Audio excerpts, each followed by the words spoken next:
जय जिनेन्द्र।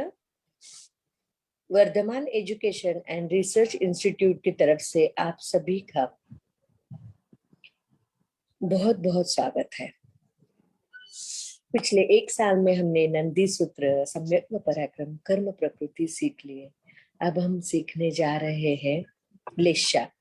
उत्तराधायन सूत्र का 34वां अध्ययन लेशा का विधिवत अध्ययन तथा विवेचन प्रोग्राम में आप सभी का बहुत बहुत स्वागत है।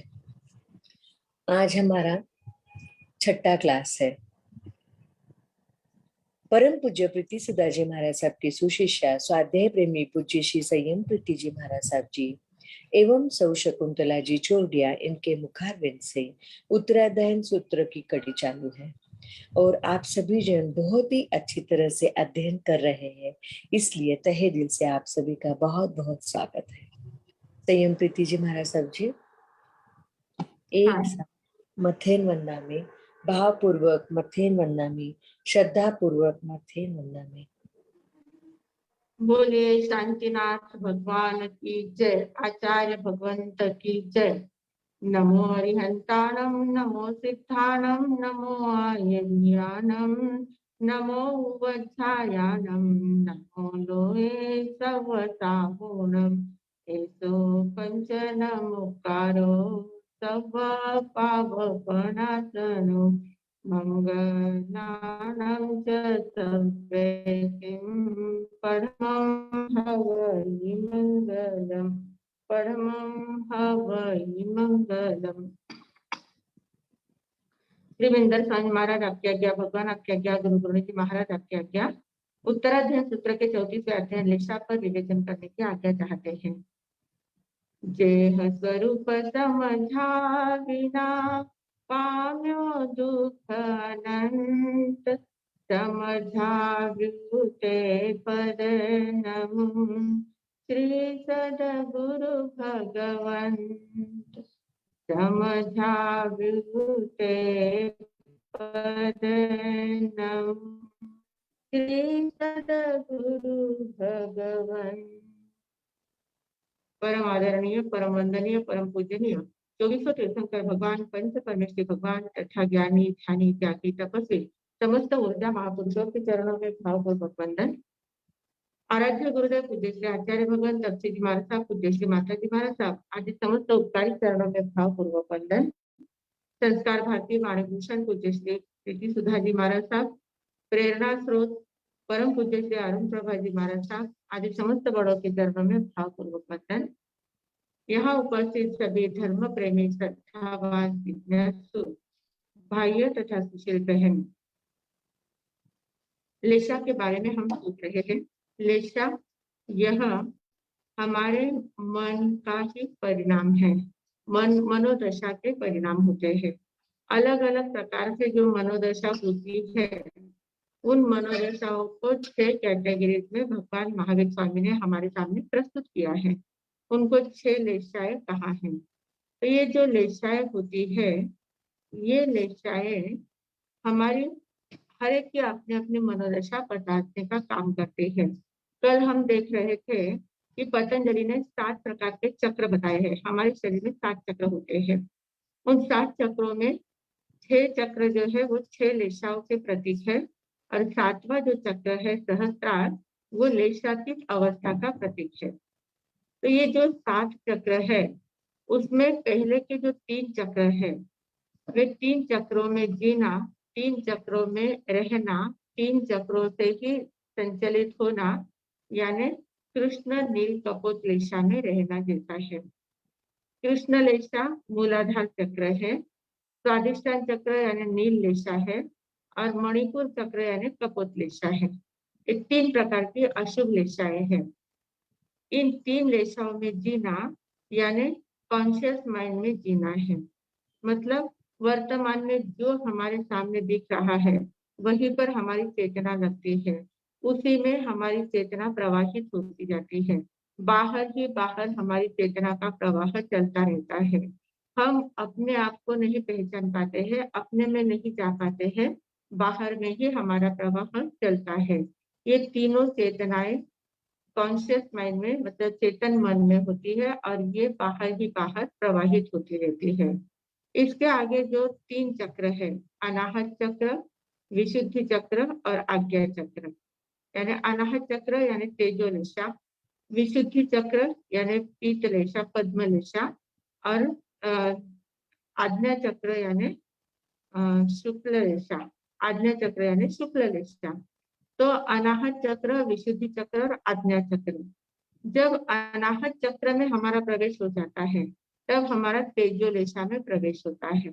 तेजोलेशा में प्रवेश होना मतलब धर्म में प्रवेश होना है। ये तीनों जो चक्र है, इन तीनों चक्रों को अनकॉन्शियस माइंड कहा जाता है। ये अनकॉन्शियस माइंड तब तक है जब तक हम इनमें प्रवेश नहीं करते हैं। अनकॉन्शियस का अर्थ क्या होता है? अचेतन मन। ये चेतना होते हुए भी अचेतन है। क्यों अचेतन है? क्योंकि हम उसके अंदर प्रवेश नहीं कर पाते हैं। जब तक उसमें प्रवेश नहीं है तब तक वे सोए हुए हैं, तब तक वे अचेतन हैं। पर जैसे ही हमारा तेजोलेशा में प्रवेश हो जाता है, शुभ लेशा में प्रवेश हो जाता है, अनाहत चक्र में, विशुद्धि चक्र में, आज्ञा चक्र में प्रवेश हो जाता है, तो वो कॉन्शियस बन जाते हैं, कॉन्शियस माइंड बन जाते हैं। मतलब हमारी चेतना का प्रवाह ऊर्ध्वगमन करता है, ऊर्ध्व गति की ओर चलता है, ऊपर ऊपर उठने लगता है। ऊर्जा का प्रवाह अंतर में, भीतर में प्रवेश करके ऊपर ऊर्ध्वगमन करता है। तो ये बहुत बड़ी घटना हमारे जीवन में घटित होती है। पर हम लोग क्या करते हैं, ज्यादातर अवस्था में अनकॉन्शियस कॉन्शियस माइंड में मतलब अशुभ दिशाओं में ही ज्यादातर रहते हैं। नीचे के जो 3 चक्र है, उन्हीं 3 चक्रों में ही हमारी जिंदगी ज्यादातर चलती है। और उन 3 चक्रों में रहना यानी एकदम बाहर में रहना है, अंदर भीतर प्रवेश नहीं करना है। एक ऐसे करोड़पति का बेटा था, बहुत बड़ा महल उनका था, बहुत धन संपत्ति सब कुछ थी और इकलौता लड़का था। और अचानक एक बार, वो छोटा था, 5 साल का लड़का था, और 5 साल का लड़का होते 5 साल का लड़का था उसी समय क्या हो गया, उनका माता पिता और वो लड़का कहीं प्रवास में जा रहे थे और जाते जाते उनके कार का एक्सीडेंट हुआ। एक्सीडेंट में माता पिता दोनों चले गए, दोनों की मृत्यु हो गई। दोनों की मृत्यु हो गई और 5 साल का लड़का लड़का अकेला रह गया। अब वो लड़का अपने घर पे लौटा है, अपने घर तक वो पहुंच गया है, उसको पता था ये मेरा घर है। घर पता था पर घर को ताला लगा हुआ था। उसको ताला खोलना, अंदर जाना ये कुछ भी पता नहीं था। घर के बाहर पोर्च में वो रहने लग गया, पोर्च में रह गया। और वहीं पर रहकर अब वो ऐसा कि वहां दीनहीन बना हुआ पड़ा है, उसके माता पिता दोनों नहीं है, कोई संभालने वाला नहीं है, तो वो बाहर में पड़ा है। बाहर में बैठा रहता है दिन भर, फिर कोई आता जाता उसको कुछ खाने पीने को दे देता तो खा लेता, नहीं तो ऐसे ही पड़ा रहता था, सोया रहता था, मायूस बन के रहता था। तो वो कोर्स में ही रहता था। फिर थोड़ा थोड़ा थोड़ा सा बड़ा होने लग गया, तो बड़ा होते हुए अड़ोस पड़ोस वाले लोग, जो बाकी के जो लोग थे आते जाते, उसको कुछ खिला देते थे। और फिर किसी ने उसको सलाह दी कि तुम ऐसे बैठे बैठे कैसे जिंदगी काटोगे, थोड़ा सा कुछ कुछ काम किया करो, किसी का कुछ काम कर दो तो तुमको पैसे मिलेंगे और तुम्हारा पेट भरेगा। तो वो ऐसे ही जाता, कहीं होटल में जाता, किसी का थोड़ा बहुत काम कर देता, थोड़ा खाना मिल जाता, आके वापिस कोल्स में पड़ा रहता। ऐसे करते करते वो जवान बन गए। जवान बन गया पर उसको ये पता नहीं कि अंदर मेरा इतना बड़ा महल है, इसके अंदर मैं जा सकता हूँ, ये पूरा महल मेरा ही है, मेरे अधिकार का है, ये उसको पता नहीं है। उसने पोर्च में ही अपनी दुनिया बसा ली थी, वहीं पर अपने बिस्तर वगैरह लगा लिए थे, जो थोड़ा बहुत कुछ सामान उसको मिल जाता था वो वहीं पर रखता था। वहीं पर उसने अपना छप्पर थोड़ा सा बना लिया था और वहीं पर वो अपनी जिंदगी बिता रहा था। तो ये कोर्स में कितने वर्षों तक वो पड़ा रहा। अब कभी कितने वर्षों के बाद उसके पिता के जो मित्र थे, पिताजी के जो मित्र थे, उनका उस साइड से आना हुआ और उन्होंने देखा कि ये लड़का मेरे दोस्त का लड़का है और मेरा दोस्त तो चला गया है, और ये ऐसा बाहर क्यों, इतने ऐसे बिस्तर लगा के रखकर बाहर ऐसे भिखारी जैसा क्यों रहता है। तो फिर उसने कहा कि अरे बेटा, तू ऐसा बाहर क्यों रहता है, ये पूरा महल तेरा है, इसमें सब कितना बड़ा सामान, कितना सामान है, सब कुछ है उसमें अंदर, और तुम ऐसे बाहर क्यों अपनी जिंदगी बिता रहे हो। उसने कहा कि मुझे पता ही नहीं है अंदर ये घर मेरा है या इसको कैसे खोलना है, ये मुझे कुछ भी पता नहीं है। मैं कैसे अंदर जा सकता हूँ? मुझे मालूम ही नहीं कि ये मेरा घर है। ऐसा उसको मतलब अंदर जा सकते हैं, अंदर प्रवेश ले सकते हैं, ये उसको पता ही नहीं था। फिर उसके पिता के जो दोस्त थे उन्होंने उसको पूरी विधि बताई, ताला तोड़ा और अंदर उसको प्रवेश कराया और पूरा घर महल देखा। महल देखते से ही वो देखता ही रह गया कि अरे बाप रे, इतने बड़े महल का मैं मालिक हूँ और मैं इतने वर्षों तक बाहर ही पोर्च में ही पड़ा रहा। कितनी मेरी दुर्दशा है, कितना मेरा दुर्भाग्य है कि मैं बाहर पड़ा रहा हूँ। अंदर प्रवेश मैंने नहीं किया, मैं अंदर आ नहीं पाया और इतने बड़े महल का मैं उपभोग नहीं ले पाया। उसके बाद उसने उस महल में प्रवेश कर लिया। तो ऐसी ही ठीक हमारी भी दशा है। हम लोग भी क्या करते हैं, बाहर ही बाहर अपना जीवन बिताते हैं। अंतर का हमें पता ही नहीं है। अंतर में इतना बड़ा महल है, इतनी बड़ी संपदा हमारे अंदर है, ये हमें पता ही नहीं है। हम बाहर ही बाहर जी रहे हैं और बाहर जीने में बाहर में आए हैं, अपनी दुनिया बसा ली है। मेरा घर, मेरा परिवार, मेरा बंगला, मेरी कार, मेरे लोग, मेरा समाज, मेरा देश, सब बाहर बाहर बाहर बाहर ही सब देख रहे हैं। और जितने हम बाहर जाते हैं उतने हम तीन चक्रों में ही जीते हैं।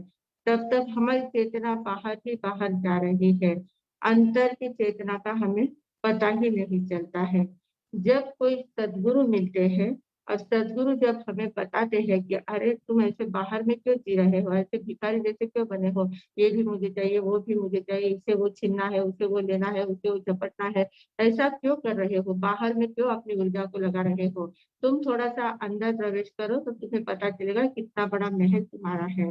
तो वो जब सदगुरु का उपदेश, बहुत सारे सदगुरु मिलते हैं हमें, बहुत बार हम सुनते भी है अंदर में बहुत बड़ा खजाना है, ऐसा है वैसा है, हमारी आत्मशक्ति इतनी बड़ी है, अनंत शक्ति हमारे अंदर है, सब कुछ सुनते हैं। पर वो सुने हुए पर हमारा विश्वास नहीं बैठता है, श्रद्धा नहीं जमती है। पर एक आध बार किसी को किसी सदगुरु की बात बराबर लग जाती है, चुभ जाती है, टच हो जाती है और वो सही में अंदर प्रवेश करता है। जैसे उस लड़के के पिता के दोस्त कितने वर्षों बाद आए और उन्होंने उसको बताया और ताला खोल के बताया, तब उसने अंदर प्रवेश किया, तब उसको पता चला कि मेरा इतना बड़ा महल है। वैसे कुछ सदगुरु हमें बहुत प्रयास करके ऐसा रास्ता दिखा देते हैं और उस रास्ते पर जब हम चलना प्रारंभ करते हैं, सही में चलना प्रारंभ करते हैं, तब हमें अंतर की शक्ति का पता चलता है, अंतर का महल हमारा इतना पता चलता है। तब हमारे ऊपर की तीन लिशाओं में प्रवेश होता है, तेजो पद्म शुक्ल दिशा में तब हमारा प्रवेश होता है। मतलब अनाहत चक्र, विशुद्धि चक्र और आज्ञा चक्र में तब प्रवेश होता है। और जब ये जैसे जैसे ऊपर हमारी ऊर्जा चलती जाती है, हमारी अनंत शक्तियां खुलती जाती है, अंतर में अनंत शक्तियों का पिंड पड़ा हुआ है। पर आज्ञा चक्र पर चलने पर, आज्ञा चक्र तक पहुंचने पर भी रुकना नहीं होता है। उसके आगे है सहस्त्रार चक्र। आज्ञा चक्र तक शुक्ल लिशा का वास होता है, शुक्ल लिशा आज्ञा चक्र तक होती है। और शुक्ल लेशा को भी छोड़ना है, वो भी एक पर्दा ही है, सफेद पर्दा है। शुक्ल लेशा का पर्दा कैसा है? सफेद पर्दा है। और उस सफेद पर्दे को भी निकालना है, पर्दा ही नहीं चाहिए, बेपर्दा होना है। हमारी आत्मा को हमें बेपर्दा कर देना है। जो भी कर्म है, कर्मों की लेयर जितनी भी चढ़ी हुई है, उन कर्मों को लेयर से मुक्त करना है। तब हम सहस्त्रार तक पहुंच सकते हैं और अनंत सुख का अनुभव ले सकते हैं।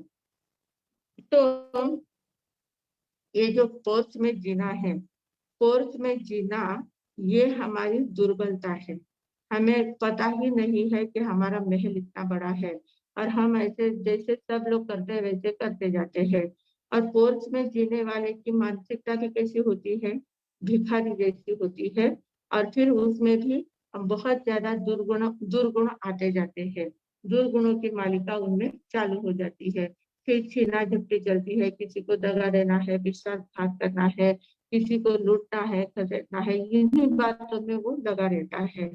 तो हमारी उनसे कोई अलग बात नहीं है। हमारी जिंदगी भी कैसे है, जो भी संसारी जीव होते हैं वे क्या करते हैं, इकट्ठा करने के पीछे लगते हैं। जो भी कमाई करना है, धन कमाना है, तो धन कमाना है तो हमारी आवश्यकताएं कितनी होती है? आवश्यकता बहुत कम होती है।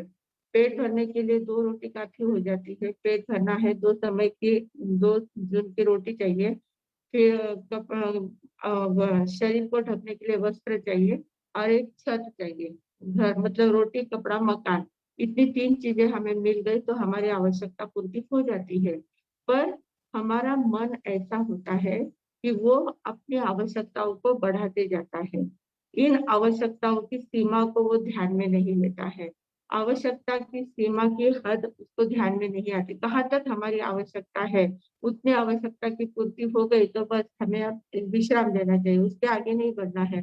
पर नहीं, हमारा मन है कि और चाहिए, और चाहिए, और चाहिए। धन हमने कितना कमा लिया, एक बंगला बढ़िया बंगला बना लिया है, आगे कार खड़ी है, घर में पूरा भरा पूरा परिवार है, सभी प्रकार की समृद्धि है, सब कुछ व्यवस्थित मिल गया है, फिर भी हमें तृप्ति नहीं होती है। एक बंगला पुणे में बना है तो दूसरा बम्बई में कब बनेगा, तीसरा बेंगलोर में कब बनेगा, चौथा फॉरेन में कब बनेगा।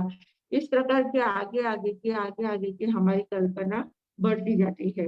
हम वहां पर शांति नहीं ले पाते हैं और जब तक हम शांति नहीं लेते हैं, जो लालसा हमारी जितनी ज्यादा बढ़ती जाती है, उतनी हमारी नील लेशा ज्यादा बढ़ती जाती है।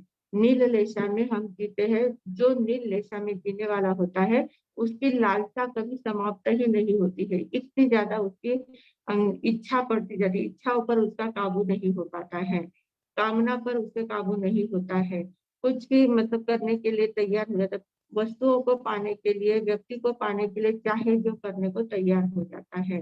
जैसे वो 6 पथिक थे, 6 पथिक थे, उनमें जो पहला था उसने तो क्या सोचा था, भूख मिटानी है 6 को, 6 को भूख मिटानी है, पर पहले ने क्या कहा कि जड़ से पेड़ को काट देना है, वृक्ष को जड़ से काटने की उसकी भावना है।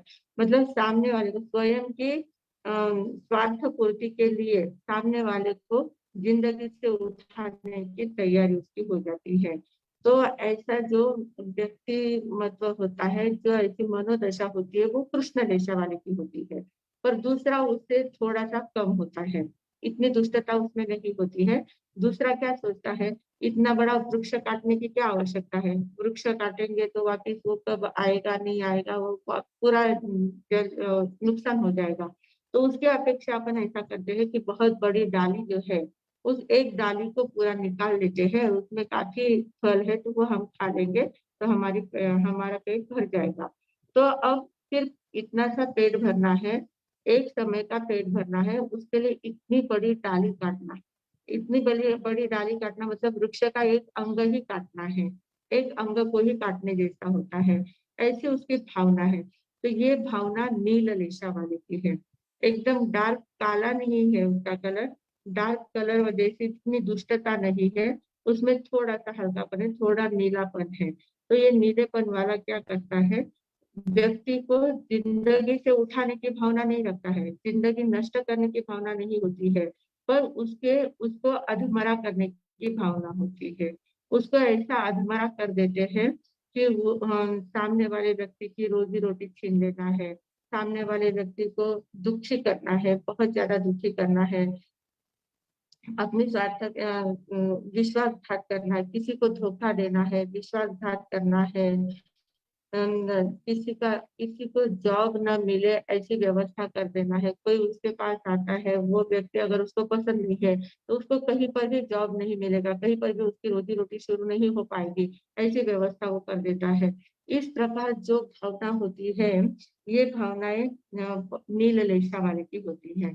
बहुत बार लोग क्या करते हैं, सगाई संपन्न में आते हैं लोग, लड़के लड़कियां देखने के लिए आते हैं, अपने गांव में आते हैं, गांव में एक आध लड़का देखा है तो वो दूसरों के यहाँ पूछताछ करने जाते हैं कि अमुक अमुक लड़का देखा है तो वो कैसा है, या अमुक अमुक घर की लड़की देखी है वो कैसी है।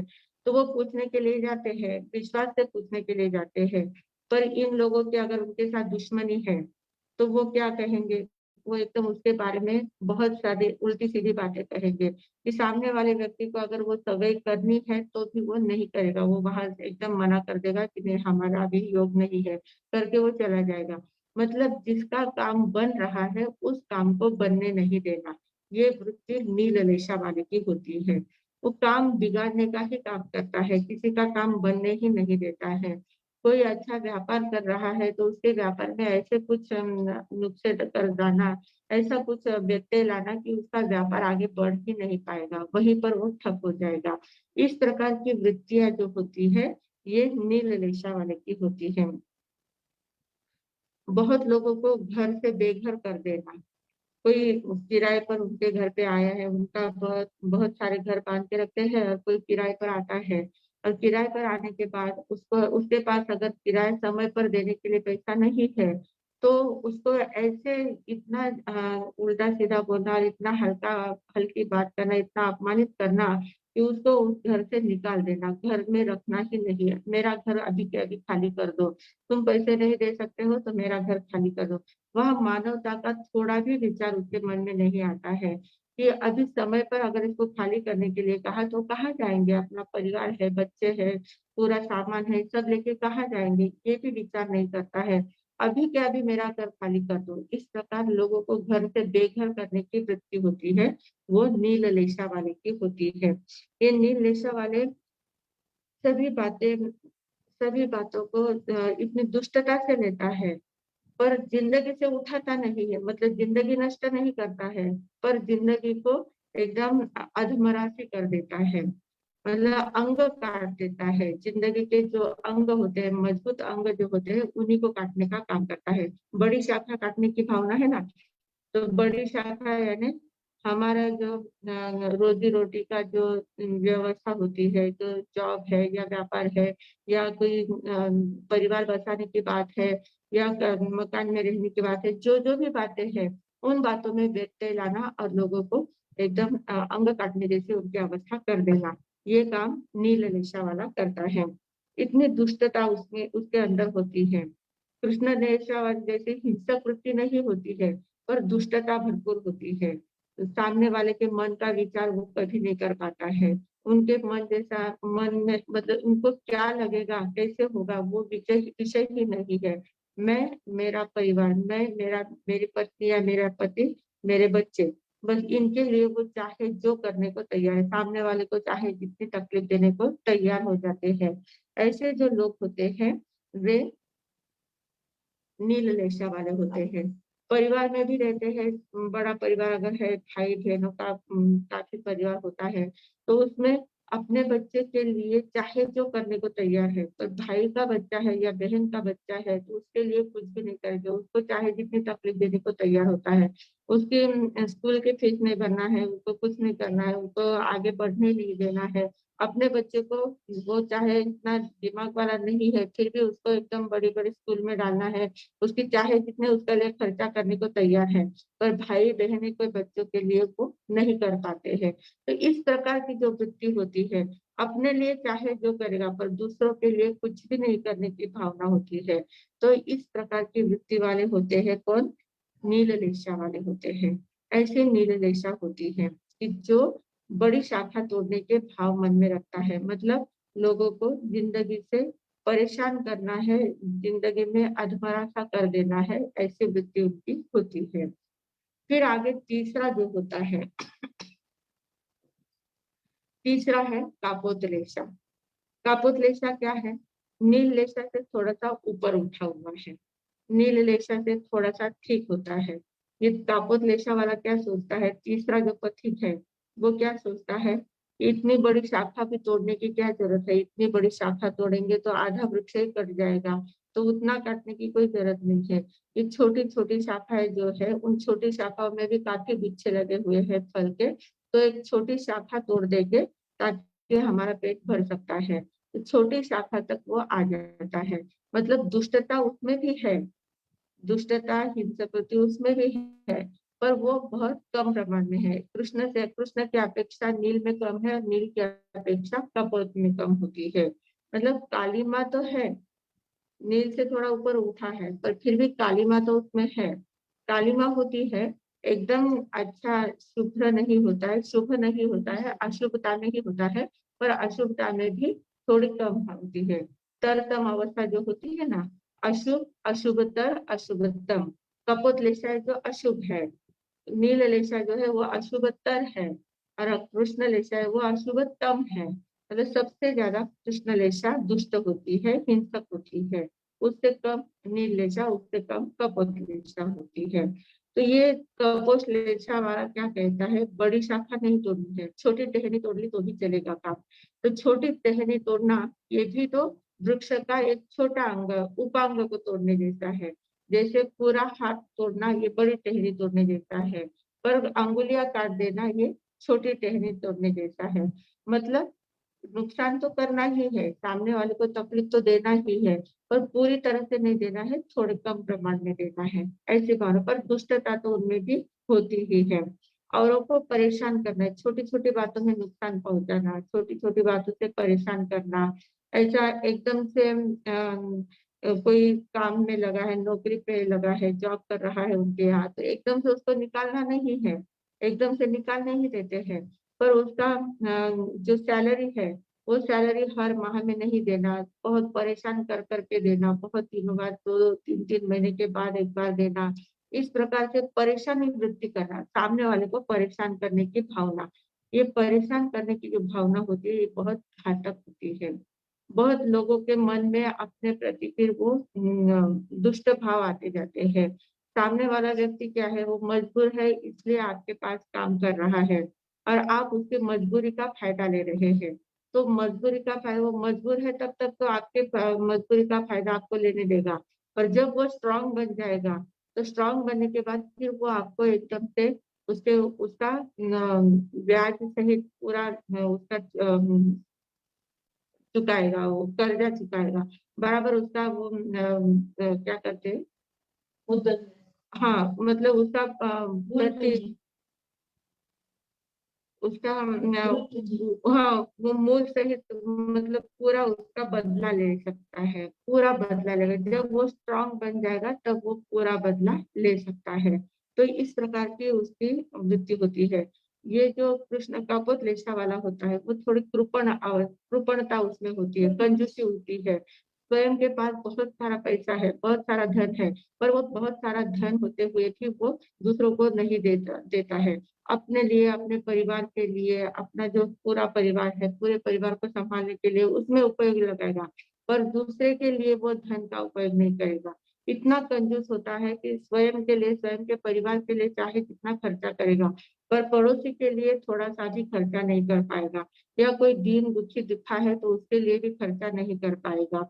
ऐसी कृपण वृत्ति उसमें होती है, कंजूसी वृत्ति उसके अंदर होती है। फिर ईर्ष्या भावना बहुत ज्यादा होती है। कोई मेरे आगे बढ़ रहा है तो उसको पीछे कैसे खींचना, पीछे खींचने की भावना उसके अंदर बहुत ज्यादा होती है। किसी को आगे नहीं बढ़ने देना, उसको पीछे खींचने की भावना होती है। ये भावना हमारे यहाँ बहुत ज्यादा होती है, हमारे समाज में, हमारे देश में ये बहुत ज्यादा भावना पनपती है। हम जिस सोसाइटी में रहते हैं, जहाँ जहाँ हम रहते हैं, उस वहाँ वहाँ वो भावना पनपती जाती है। तो ये बहुत दुष्ट भावना रहती है। ऐसी भावना काम की नहीं होती है। एक इसके ऊपर थोड़ा सा जोक भी आया हुआ था कि भारत के लोगों की वृत्तियां कैसी होती है। कहते हैं कि विदेश में एक जगह पर कॉकरोच की परिषदा भरी थी। कॉकरोच होते हैं ना, जो तीन चट्टे, तो तीन चट्टे की परिषदा भरने वाली थी।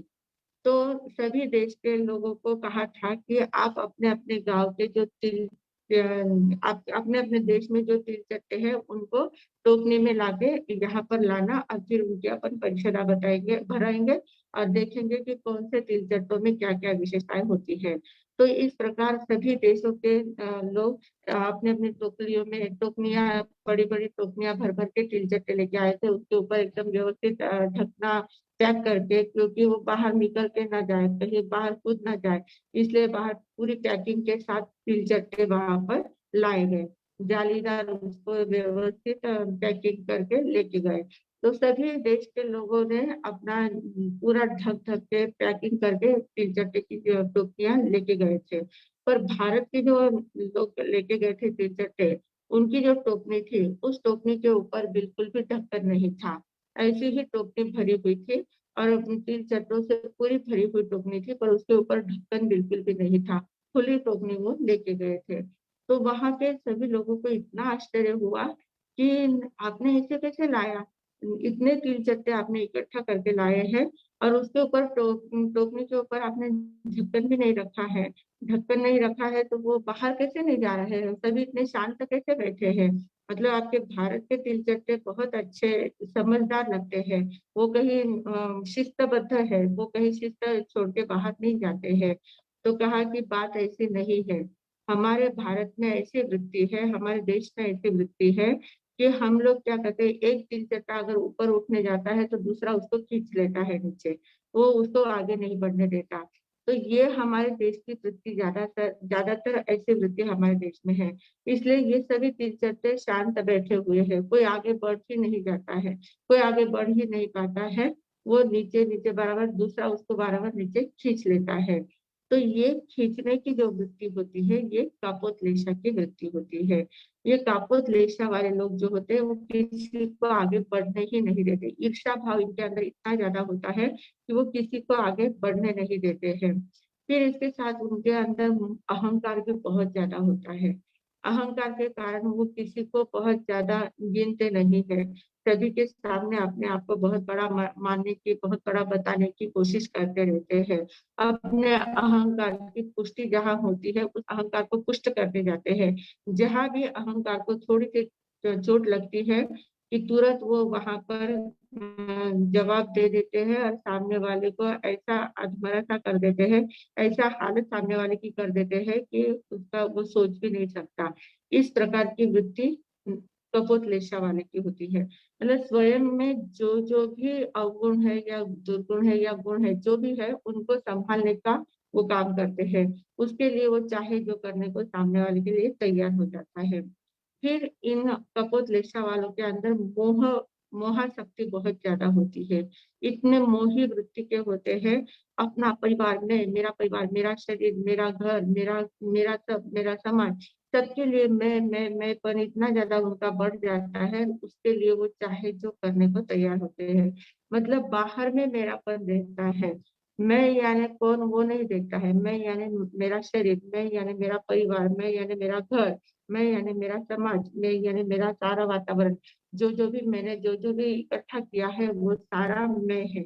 उन सभी के साथ मैं का प्लग जोड़ देते हैं और इतना प्लग वो जबरदस्त जोड़ते जाते हैं हर जगह पर, और हर जगह पर इतनी आसक्ति वृत्ति अपनी बढ़ाते जाते हैं। तो ये मोही वृत्ति कपोतलेशा वालों की होती है। फिर कपोतलेशा वालों में घृणा बहुत ज्यादा होती है। घृणा के भाव बहुत ज्यादा, तिरस्कार वृत्ति बहुत ज्यादा होती है। कहीं पर भी अब किसी को कोई चोट लगी है, किसी को कोई दर्द हो रहा है, कैसे खून बह रहा है, पस बह रहा है, तो वो देखते से ही इनको इतना ज्यादा कैसे कैसे तो भी हो जाता है, वो देख ही नहीं पाते हैं और वहां से चले जाते हैं। सेवा वृत्ति उनके अंदर आ ही नहीं सकती। इतना घृणा से भर जाते हैं। घृणा के कारण से वे किसी की सेवा नहीं कर पाते हैं, किसी को अच्छा नहीं कह पाते हैं, किसी से प्यार नहीं कर पाते हैं, किसी के साथ प्रेम से बात नहीं कर पाते हैं। इस प्रकार से वे एकदम अलग अपना अस्तित्व जमा लेते हैं। ऐसे ये कपोत वृत्ति वाले लोग होते हैं, कपोत लेशा की वृत्ति वाले होते हैं।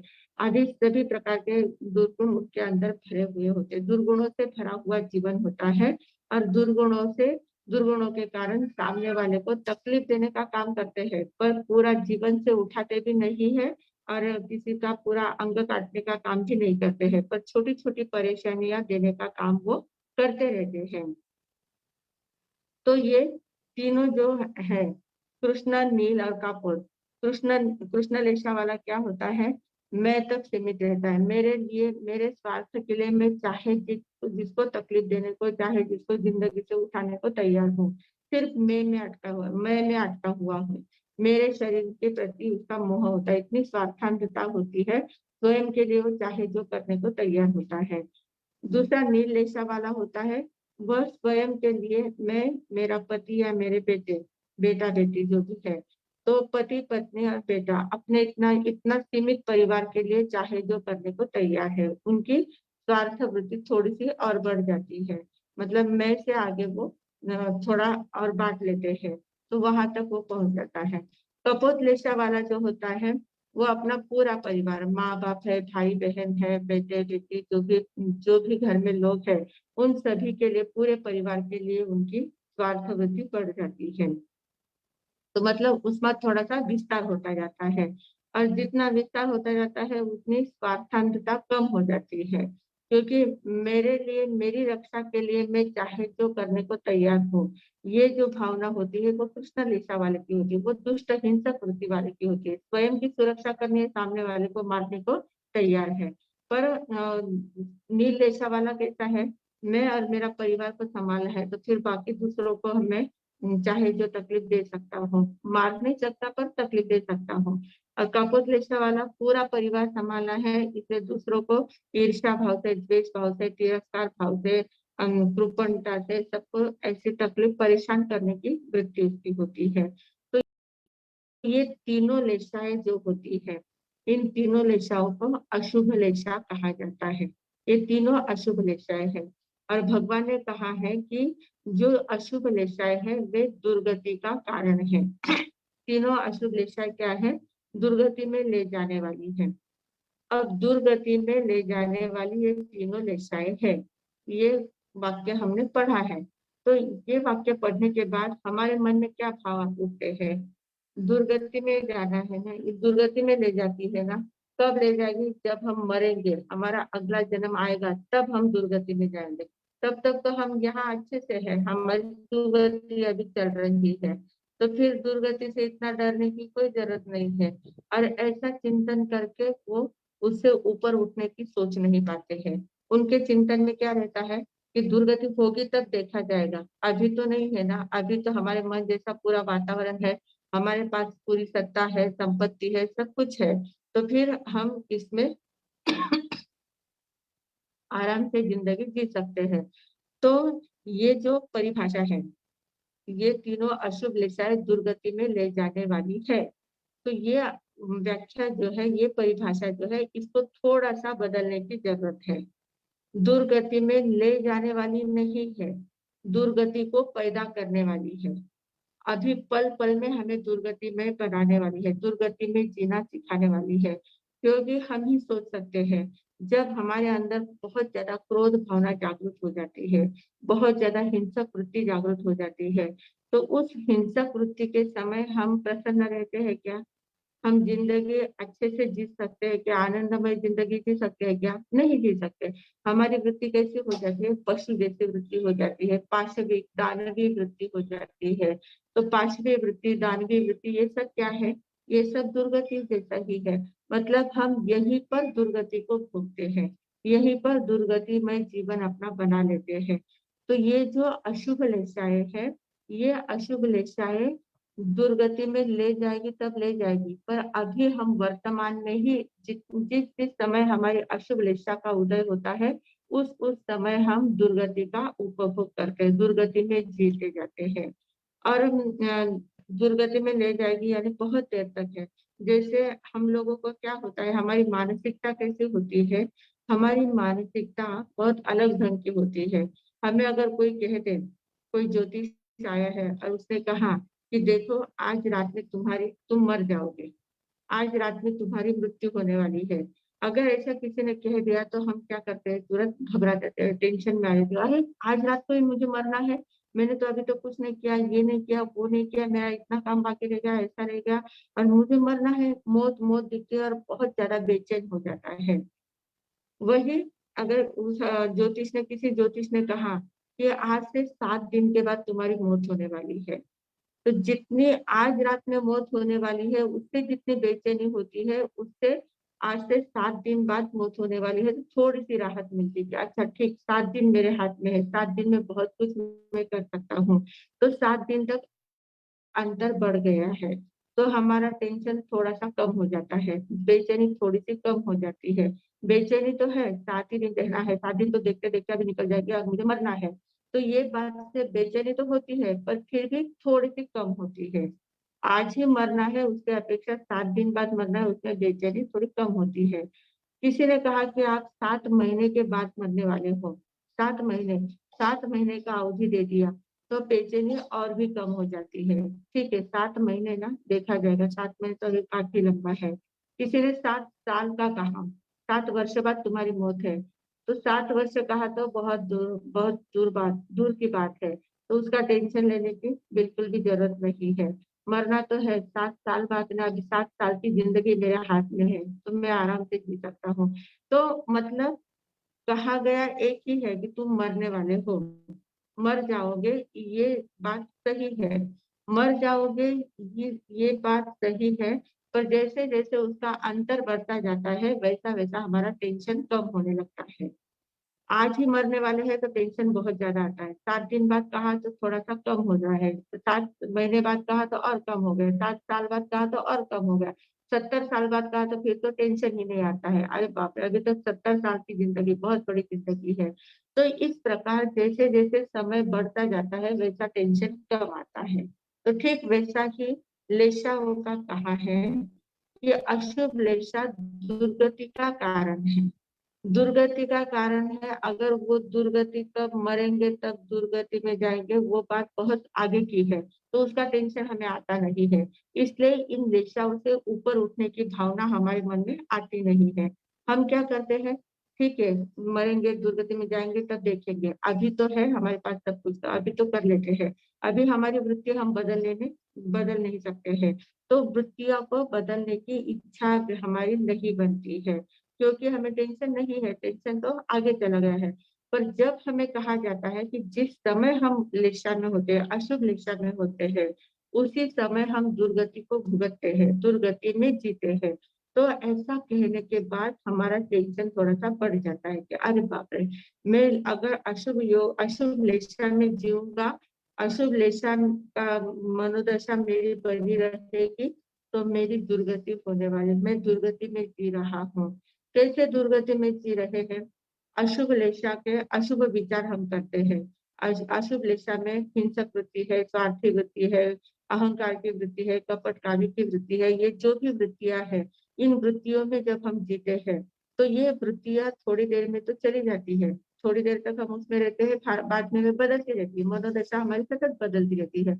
वो वृत्तियां जागती है और बदल जाती है, पर वे वृत्तियां अपना असर हमारे ऊपर छोड़ जाती है। जब हम बहुत ज्यादा क्रोध करते हैं, हिंसक वृत्ति में रहते हैं, तो वो हिंसक की भावना हमारे मन पर छाप छोड़ जाती है, वो उसका विष छोड़ जाती है। और वो विष जब छूट जाता है तो वो असर करने लगता है, हमारे शरीर के ऊपर असर करता है, मन के ऊपर असर करता है। इसके कारण से शारीरिक और मानसिक दोनों बीमारियां हमारी शुरू हो जाती है। शारीरिक बीमारियां भी आ जाती है और मानसिक बीमारियां भी आ जाती है। मानसिक अशांति हमारी बढ़ जाती है, असंतुलित हमारा मन हो जाता है, मन बेचैन होता रहता है। सब कुछ होते हुए भी मन में शांति नहीं मिलती है। बहुत सारी बहनें हमारे पास आती है, बहुत सारे भाई लोग आते हैं, कहते हैं कि हमारा साथ सब कुछ है हमारे पास, पर मन में शांति नहीं है। मन में शांति क्यों नहीं है, क्योंकि ये अशुभ दिशाओं के कारण से मन को अशांत बना के रखा है। जिस समय उसमें हम बहुत ध्यान पूर्वक, बहुत ज्यादा उत्साह पूर्वक उसमें हम जुड़ जाते हैं, जब ये लेशाओं का उदय आता है तो उस उदयाधीन बनकर बहुत ज्यादा हिंसक वृत्तियां, वो वही बातें हम ज्यादा करने लग जाते हैं। तो उस कारण से हमने मन को कमजोर बना के रखा है, मन को बीमार करके रखा है, और फिर वो मन बीमार रहता है, फिर वो मानसिक अशांति हमें मिल ही नहीं पाती, मन मानसिक अशांति हमारी जिंदगी में आती है। फिर हमने बहुत शांति का प्रयास करने का प्रयास किया, अशुभ लज्जाओं से बाहर उठने का प्रयास किया, पर फिर भी उसका असर हमारे मन पर होता है, और उसके कारण से हमारा मन अशांत होता है, असंतुलित रहता है। तो ये शारीरिक मानसिक पीड़ाएं हमारी अशुभ दिशाओं के कारण बढ़ती जाती है। तो ये शारीरिक मानसिक पीड़ाओं में जीना, अशांति में जीना, असंतुलित जीवन में जीना, ये क्या है, दुर्गति से कम थोड़े ही है, दुर्गति जैसा ही हमारा व्यवहार है। तो इस प्रकार ये दुर्गतियां हमारी बढ़ती जाती है। तो ये अशुभ दिशा हमें दुर्गति में ले जाती है, ले जाएगी तब ले जाएगी, पर अभी हमारी वृत्तियां क्या करती है, अभी हमें दुर्गति का अनुभव कराती रहती है। इसलिए भगवान ने कहा है कि अशुभ लेशा के बाद अशुभ लेशाओं में हमें जीना नहीं है। जब जब भी हमारे जीवन में अशुभ लेशाओं का उदय आता है, जब जब हमारी मनोदशा अशुभ लेशा से युक्त बनती जाती है, उस समय हमें क्या करना है, कृष्ण नील कापोत लेशाओं को छोड़ना है, उन अशुभ वृत्तियों से ऊपर उठना है, उस अशुभ वृत्तियों में उदयाधीन नहीं बनना है, क्योंकि वे उदय में आती है। उदय में आने के बाद परिस्थिति निर्माण करती है कि वैसी मनोदशा हमारी बनती जाती है। तो वो जब भाव लेशा में आती है तभी हमें जागरूक हो जाना है, उसको द्रव्य लेशा तक आने नहीं देना है, भाव में ही हमें जागरूक हो जाना है।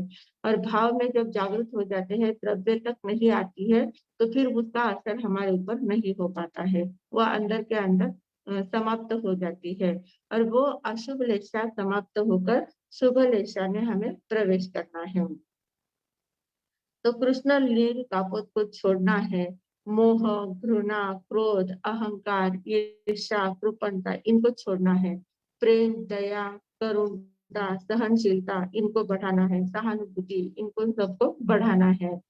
मतलब अशुभ जो भी दुर्गुण है, उन दुर्गुणों को छोड़ना है और सद्गुणों को बढ़ाना है, सद्गुणों को अपनाना है। परिग्रह को छोड़ना है, अपरिग्रह को अपनाना है। कृपणता को छोड़ना है और दान वृत्ति को बढ़ाना है। देने की भावना बढ़ाते जाना है, देते रहना है, देते रहना है। जितना देते रहेंगे उतनी हमारी शुभ लेशाएं पनपती जाएगी। तो इन कृपणता को छोड़ना है और बांटना सीखना है। चीजों को पकड़ना नहीं है, जो चीजें हमारे पास है, जो जो भी चीजें हमने इकट्ठा की है, शरीर भी हमारा चीज ही है, शरीर भी क्या वस्तु ही है ये, क्योंकि ये अजीब है। तो इनको हमने पकड़ के रखा है, और इनको पकड़ने के बाद इनको पकड़ के तो रखा ही है, पर साथ में क्या करते हैं, इसको हम मालिक मानते हैं। हम मालिक है, पर हम अपनी मालिकियत भूल जाते हैं और गुलाम हम बन जाते हैं। तो इसके गुलाम जैसे जैसे हम बनते जाते हैं, वैसे वैसे उसके अधीन बनते जाते हैं, वैसे वैसे अशुभ में और भी ज्यादा चले जाते हैं। तो अगर शुभ में आना है तो इनकी मालकियत को स्वीकार नहीं करना है, इनके ऊपर अपनी मालकियत हासिल करना है, इनके ऊपर अपनी मालकियत जताना है, इनको अपना गुलाम बनाना है, इन चीजों को अपना गुलाम बनाना है, इनका साधन की तरफ उपयोग करना है। साधन है, साधन का उपयोग करना है। जैसे शरीर मिला है, शरीर माध्यम खलु धर्म साधनम, धर्म की साधना करने के लिए शरीर हमारा साधन है। तो उस साधन का हमें साधन की तरह उपयोग करना है, उसी को साध्य नहीं मान लेना है, इसी को साध्य नहीं मान लेना है। शरीर मिल गया मतलब सब कुछ मिल गया, मनुष्य देह मिल गए मतलब सब कुछ मिल गया, ऐसा नहीं है। मनुष्य देह से आगे हमें बहुत कुछ प्राप्त करना है, सिद्ध गति तक पहुंचना है। तो साध्य हमारा अलग है, ये सिर्फ हमारा साधन है, वहां तक पहुंचने का साधन है। जैसे कार से हम प्रवास करते हैं, तो कार से प्रवास करने के बाद जिस मंजिल पर पहुंचना है वहां अगर पहुंच गए हैं, तो वहां से हमें कार को छोड़ना पड़ता है, कार से नीचे उतरना पड़ता है। कार को ही पकड़ के रखेंगे, नहीं ये मेरा साधन है, यही मेरा साध्य है, कार से मैं नीचे नहीं उतर पाऊंगा, मैं नहीं उतर नहीं सकता, यही मेरी जिंदगी है। अगर ऐसा कहने लग गए तो हमें कौन, क्या लोग क्या कहेंगे, ये पागल है। मंजिल तक पहुंच गया और कार को अगर नहीं छोड़ता है तो ये पागल कहलाएगा। तो वैसा ही इस साधन को साधन के समान उपयोग करना है, साध्य नहीं मानना है। समय आने पर इसको भी छोड़ना है, इसके लिए आगे बढ़ना है। तो उपयोग साधन, चीजों का उपयोग कैसे करना है, सिर्फ साधन के रूप में उसका उपयोग करना है, उसको साध्य नहीं बनाना है। ऐसे धीरे धीरे हम करते जाएंगे, प्रयोग करते जाएंगे, तो धीरे धीरे इन रेशाओं के पर्दे हटते जाएंगे। ये कृष्ण का पर्दा हट जाएगा, नील का पर्दा हट जाएगा, काकुत का पर्दा हट जाएगा, और फिर तेजस में हमारा प्रवेश होगा। तेजो रेशा, पद्म लेशा और शुक्ल लेशा में हमारा प्रवेश हो जाएगा। तो इस प्रकार हमारी यात्रा ऊर्ध्वगमन करेगी, प्रकाश की यात्रा शुरू हो जाएगी। ये सारी अंधकार की यात्राएं हैं, इन तीन रेशाओं में जीना यानी अंधकार की यात्रा में जीना है, और तेजो पद्म शुक्ल में जीना यानी प्रकाश की यात्रा में प्रवेश करना है। तो प्रकाश की यात्रा में कैसे प्रवेश किया जाता है, प्रकाश की यात्रा की मनोदशा कैसे होती है, प्रकाश की यात्रा का प्रवास कैसे होता है, उसमें हमारी कैसी भावनाएं होती है, कैसा मन हमारा प्रसन्न होता है, प्रफुल्लित होता है, प्रकाश में जीवन होता है, ये सब कल अवसर आने पर देखेंगे। आज हमने नील और कपोत दो लेशाओं को देखा है। कृष्ण, नील, कपोत, ये तीनों अशुभ लेशाएं हैं। ये तीनों लेशाएं दुर्गति में जिलाने वाली लेशा है, दुर्गति में जीवन बनाने वाली ये लेशाएं है। तो इनको छोड़ना है और शुभ लेशाओं में प्रवेश करना है। तो जैसे कल अवसर आएगा तो हम शुभ लेशा में कैसे प्रवेश किया जाता है उसका उदाहरण देखेंगे, उसका अर्थ देखेंगे और उसके बारे में सोचेंगे। फिर आगे हमारा अध्ययन का पाठ, अध्ययन की गाथाएं शुरू करेंगे। तो आज इतनी ही बात ध्यान में लेना है कि हमें पोर्च में नहीं रहना है, अंदर के महल को देखना है, अंदर के महल में प्रवेश करना है। और वो प्रवेश कैसे किया जाता है, उसके लिए सद्गुरु की बातों को कैसे समझना है और अंदर में प्रवेश कैसे करना है, इन बातों को हमें ध्यान में लेना है और शुक्ल दिशा तक पहुंचने का प्रयास करना है। इन्हीं सद्भावनाओं के साथ मैं विराम देती हूँ। ओम शांति।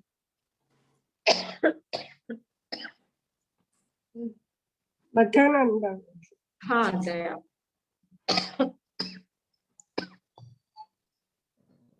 सभी जिज्ञासु भावकों को नमस्कार, भावपूर्वक नमस्कार।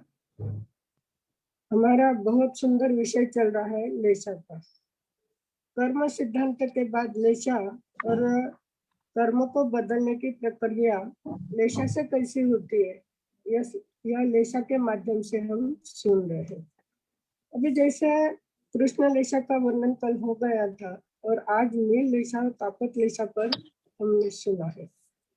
हम लोग कैसे बाहर ही बाहर जी रहे हैं। जितने हम बाहर जाते हैं तब तक 3 चक्र में, यानी 3 अशुभ लेशा के चक्र में घूमते रहते हैं, जैसे कृष्ण लेशा, नील लेशा और तापत लेशा।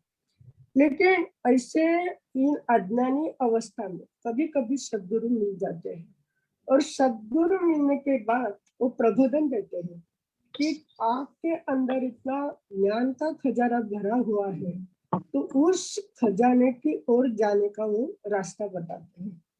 अगर अंदर जाने का रास्ता हमें प्राप्त हो जाता है तो अनाहत चक्र, विशुद्धि चक्र और आज्ञा चक्र में हम प्रवेश करना शुरू कर देते हैं।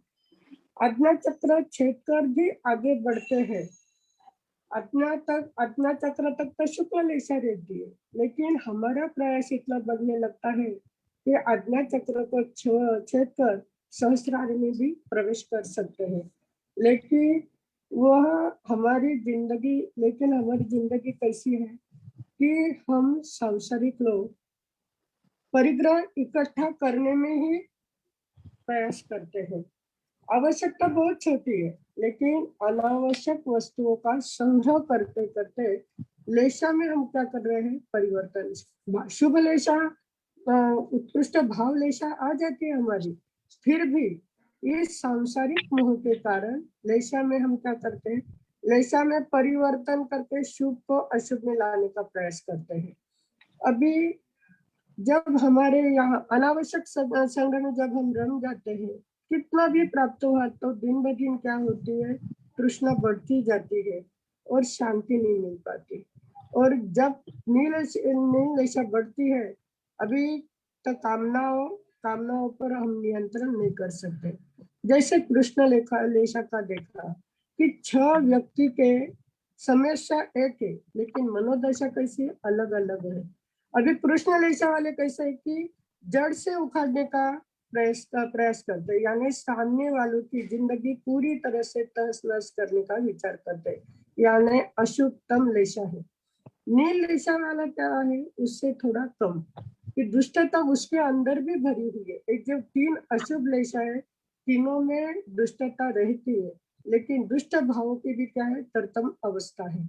अभी नील लेशा कैसे है, कृष्ण लेशा से थोड़ा कम, लेकिन उसमें भी क्या है, तो जिंदगी के सामने वाले की जिंदगी नष्ट नहीं करना चाहता, यानी कृष्ण लेशा वाला जड़ से उखड़ता है, सामने वाला बड़ी बड़ी डालियां तोड़ने का प्रयास करता है, यानी जीवन के बड़े बड़े अंगों को क्या करता है, नष्ट करने का प्रयास करता है।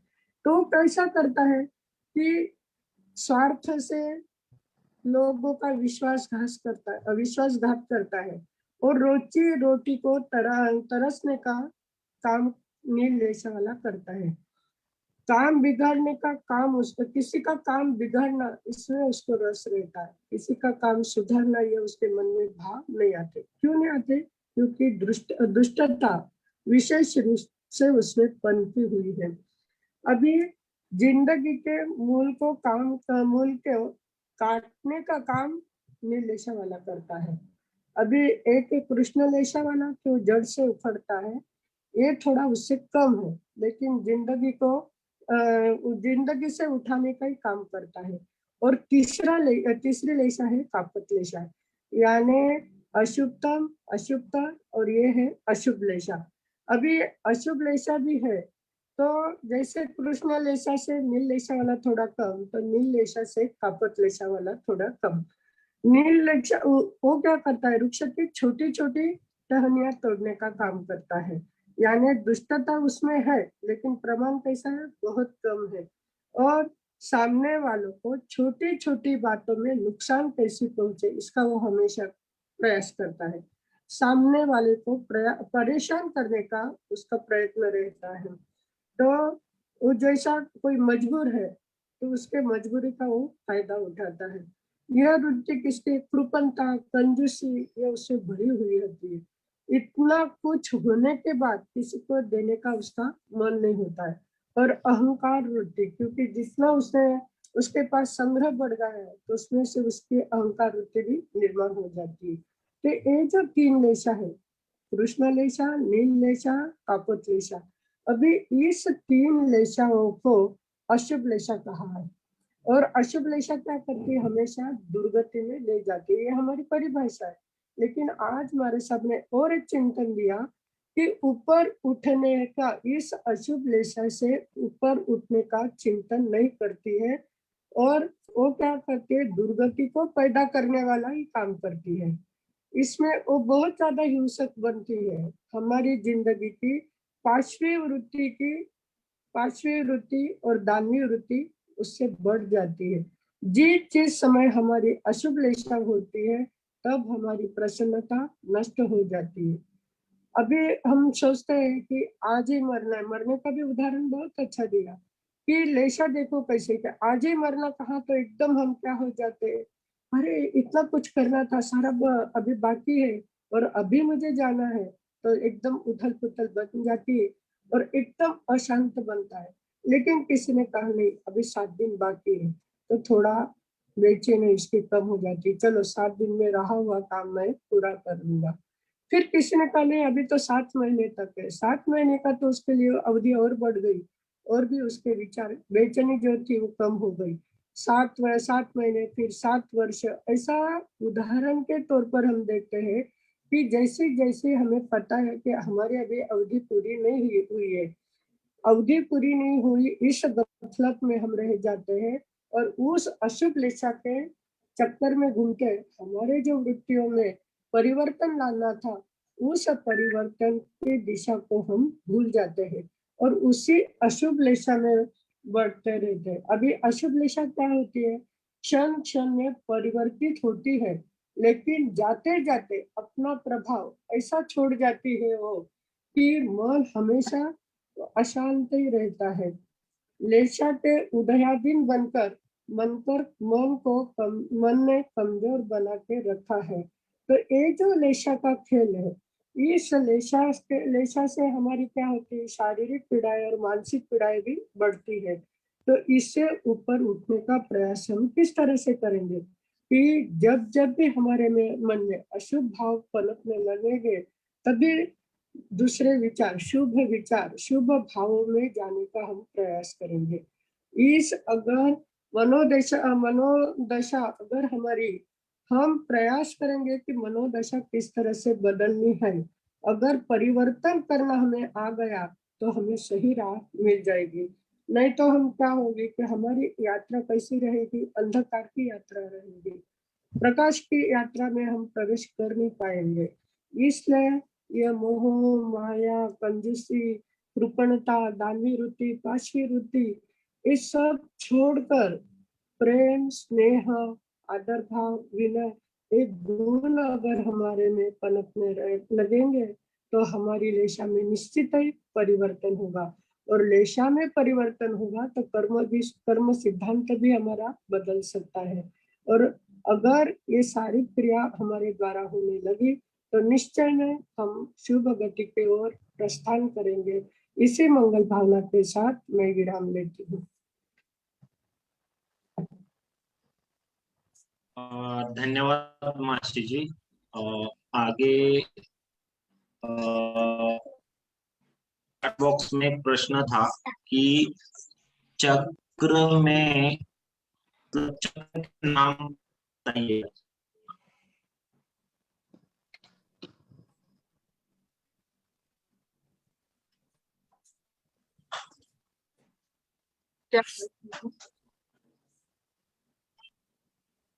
चक्र के नाम अनाहत, विशुद्धि, आज्ञा चक्र,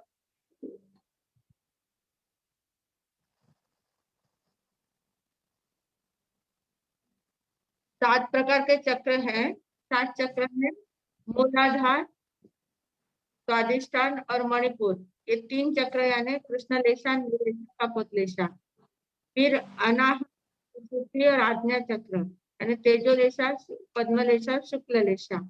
और सहस्त्रार चक्र है वो लेशातीत अवस्था है, वहां लेशा का पर्दा पूरी तरह से निकल जाता है।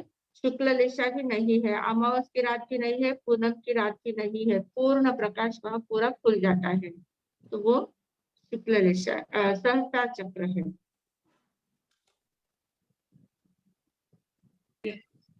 अबे हैंड्रेस तो नहीं है किसी के, तो बचकान और मंगल पटना। संगीता जी को हैंड रेज किया अभी है। एक हैंड्रेस आया है।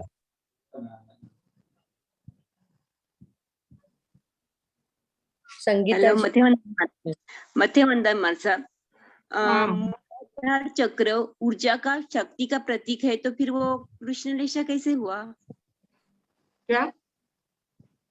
मूलाधार चक्र शक्ति का और ऊर्जा का प्रतीक है, तो फिर वो कृष्णलेशा कैसे हुआ? ऊर्जा का प्रतीक नहीं है, ऊर्जा का स्रोत है। ऊर्जा वहां पर भरी हुई है, पर वहां से 2 रास्ते निकलते हैं। मूलाधार चक्र अगर अधोगमन करता है, नीचे चलता है, तो वो संसार की ओर बढ़ने का काम करता है। और वह अगर ऊपर उठता है तो वो शुभ ऊर्ध्वगमन करता है, तो शुभ लेशा में चला जाता है। पर वो जब तक वो वहां पर है और वहां से अधोगमन कर रहा है, तब तक वो शुक्ल कृष्ण लेशा में है। अगर उसका ऊर्ध्वगमन हो गया तो फिर वो आगे बढ़ते बढ़ते ऊपर ऊपर उठ सकता है। और वो मूल में कृष्ण लेशा के वो मतलब कैसे चक्र में रहने वाला जो होता है वो कृष्ण लेशा में जीता है। कृष्ण लेशा की जैसी उसकी मनोदशा होती है, क्योंकि वो पूरा संसार के प्रति ही उसका ध्यान रहता है, संसार के प्रति ही उसका मुख रहता है, पर सन्मुख रहता है। और जो ऊपर उठता है मीन्स जो 2 प्रकार है ना इसके मूलाधार के, एक नीचे और एक ऊपर उठता है, तो फिर वो ऊपर उठता है तो वो कौन सा, फिर वो कौन सी लेशा होगी उसकी? ऊपर जब उठेगा तब वो चौथे चक्र तक पहुंचेगा, तब वो तेजो पद्म शुक्ल में जाएगा। और ऊपर उठ के मणिपुर तक भी अगर रुक जाता है तो भी वो अशुभ लेशाओं का ही काम करेगा, क्योंकि वो संसार बढ़ाने वाले ही चक्र है, संसार की ओर सन्मुख होने वाले ही चक्र है। संसार की ओर उनका मुख रहता है, इसलिए उनमें अशुभता आती ही रहती है। वहां स्वार्थ बुद्धि है, अहंकारी वृत्ति है, ईर्ष्या है, द्वेष है, ये सब आते रहते हैं। और उसमें अगर वो ऊर्जा का ऊर्ध्वगमन शुरू हो जाता है, ऊपर उठ जाती है, उठेगी मणिपुर से ऊपर जब उठ जाती है, तब वो शुभ में प्रवेश करती है। अच्छा, समझा मार्सा। धन्यवाद Marsa, thank you, thank you. हाँ। कहाँ से बोल रहे हैं आप Sangeeta ji? Bombay, Mumbai. Okay okay, thank you. अच्छा, संगीता ब्रह्मचारी थे? हाँ, ब्रह्मचारी मध्यवंदन मार्सा, मध्यवंदन मी. तो ये हाँ चालू नाही केलं. लेशा में मला इतकं सुरुवातपासून इतकं इंटरेस्ट आहे ना, काही पण म्हणजे मी ते एक सुद्धा सानं मिस नाही करू. बाकीना कर्मरा हा पण ना? मारा घरात दिसुया, पण મને लेशा में घणं इंटरेस्ट आहे, घणं आवडे लेशा विषय. अरे वा, छान. मध्यवंदन मार्सा. धन्यवाद. हाँ. बहुत बहुत धन्यवाद संगीता जी। आशा जी दर्डा, आपका क्वेश्चन हमको समझा नहीं है, आप कल वापस पूछ लेना। हाँ. उन्होंने कुछ टाइप किया है पर वो पढ़ने नहीं आ रहा है। आज के पचकान ले लेते हैं तब तक, चलेगा। तो भी पचकान लेने हैं ओम शांती शांती शांती. उभय सूर्य नवकाशी पोर्शी 1.5 पोर्शी आपापल्या धारणाप्रमाणे उभयचे पश्कांत आसनम पानम थैमम थैमम अनथना भोजनम सहस्त्रागारणम सव समाधि वत्यागारणम ओस्तिरे ओस्तिरे ओस्तिरे. किसी को एकासना पचकना है. ओम शांति शांति शांति. उभय सूर्य एकासनारा एकटक उपरात दिवसना तिने रातना चोवीहारा पचकान अनथना भोजनम सहस्त्रागारणम सव समाधि वत्यागारणम ओस्तिरे ओस्तिरे ओस्तिरे. उनका प्रश्न नहीं था आशा दरराज का. आशा जी दरराज का प्रश्न नहीं था, उन्होंने कुछ सूचना दी थी. हाँ, व्यासना किसी को पचकना है तो हाथ जोड़ ले. ओम शांति शांति शांति. उगय सूर्य व्यासनारा दोटक उपरात दिवसना तिन्या रातना चोवीहारा पचकान अनथना भोजनम सहस्त्रागारणम सव समाधि वत्यागारणम ओस्तिरे ओस्तिरे ओस्तिरे. तपश्चर्या करने वालों को धन्यवाद. हाँ, अक्षय तृतीया के बारे में बोलना था पर ये निष्ठा का विषय चल पड़ा और भूल गए. हाँ जी, देखते हैं. देखो, अक्षय तृतीया यानी भगवान ऋषभ देव भगवान के जीवन का ये बहुत बड़ी महत्वपूर्ण घटना है. उन्होंने चैत्र कृष्ण अष्टमी को दीक्षा ली थी और दीक्षा लेने के बाद भगवान आदिनाथ जो है, ऋषभ देव भगवान जो है, उन्होंने अकर्म भूमि को कर्म भूमि में कन्वर्ट किया था, क्योंकि अकर्म भूमि में सभी कल्प वृक्ष अपने अपने फल देते थे और लोगों को खाना पीना मौज करना इतना ही काम था. पर जैसे जैसे अकर्म भूमि का काल का प्रभाव पड़ता है, तीसरे आर्य के अंतिम समय में कल्प वृक्ष फल देना बंद करते हैं, तब कर्म भूमि की शुरुआत होती है. तो वो आदिनाथ भगवान ने, जब वे उनको अवधि ज्ञान था और वो तीर्थंकर बनने वाले थे, तो उन्होंने तो कर्म भूमि की शुरुआत की. 80 मसीह कृषि का व्यापार वगैरह शुरू किया और सभी लोगों को कैसे खेती कैसे करना है, घर कैसे चलाना है, लेखन कार्य कैसे सीखना है, अभ्यास कैसे करना है, शस्त्र कैसे चलाना है, ये सारी बातें अन्याय का प्रतिकार कैसे करना है, ये सारी बातें उन्होंने सिखा दी. और ये सब सीखने के बाद, सिखाने के बाद उन्होंने दीक्षा ग्रहण की. और दीक्षा लेने के बाद धर्म की भी स्थापना उनको करनी थी, तो दीक्षा ग्रहण कर ली और दीक्षा लेते से ही मौन हो गए. मौन होने के बाद अब लोगों को मालूम था कि ये अपने इतने बड़े राजा है और ये सन्यासी बन गए हैं. तो राजा है, सन्यासी बन गए हैं, तो इनको आहार बहराना ये किसी के दिमाग में नहीं आ रहा था. सब लोग क्या करते थे, वो जैसे ही आहार के लिए घूमते थे तो लोग उनको हीरे पन्ने की थालियां सजा सजा के उनके सामने रखते थे, सुवर्ण की थालियां रखते थे, अच्छे अच्छे वस्त्रों की थालियां रखते थे. इतना कुछ उनको देने के तैयार थे. कोई कोई तो अपने अच्छे से सुंदर सुंदर लड़कियों को खड़े करते थे, इनको आप ग्रहण करो, पर आप मौन तोड़ो, अब क्या चाहिए आपको ग्रहण करो.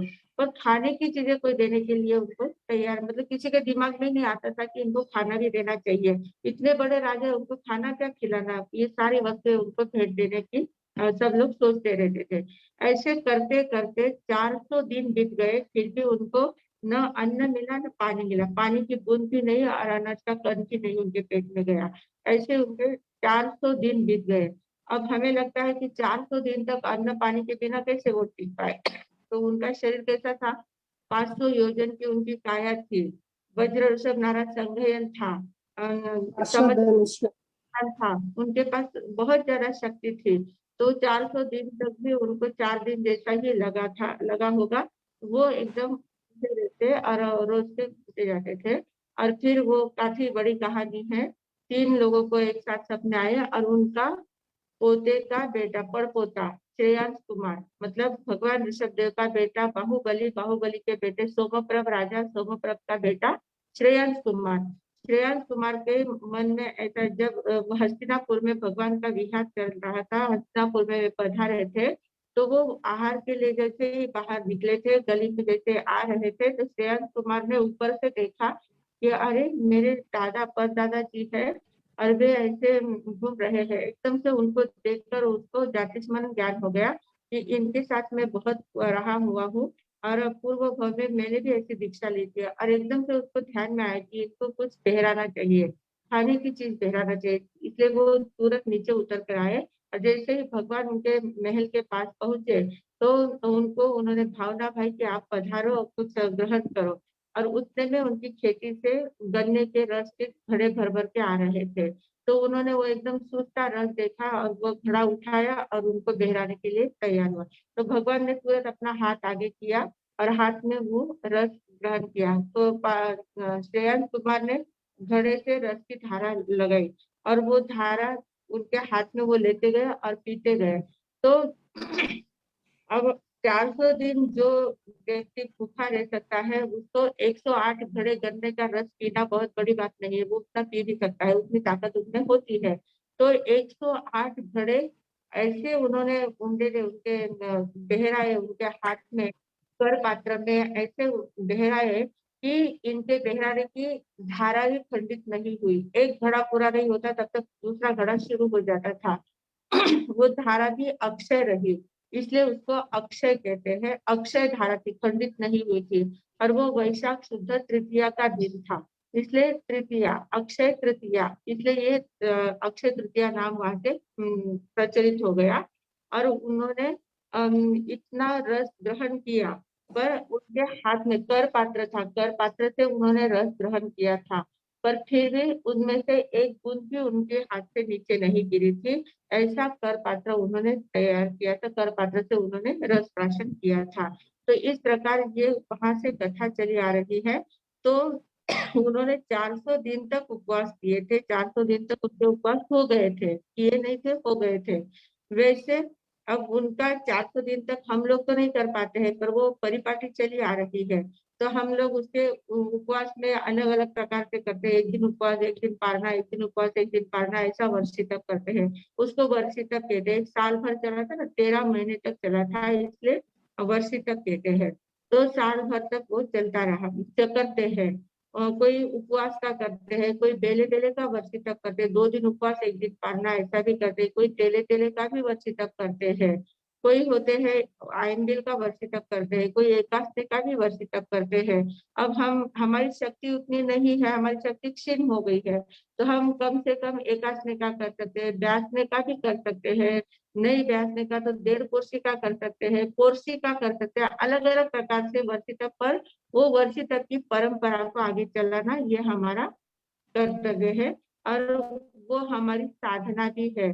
वर्षी तप का तप करना यानी ये बहुत बड़ी तपस्या है। 1 वर्ष तक कंटिन्यू तपस्या करना है, कोई भी तपस्या हो, 1 वर्ष तक कंटिन्यू करना है। फिर कोई भी बाधाएं आ जाए उसमें डिगना नहीं है, आगे बढ़ते जाना है।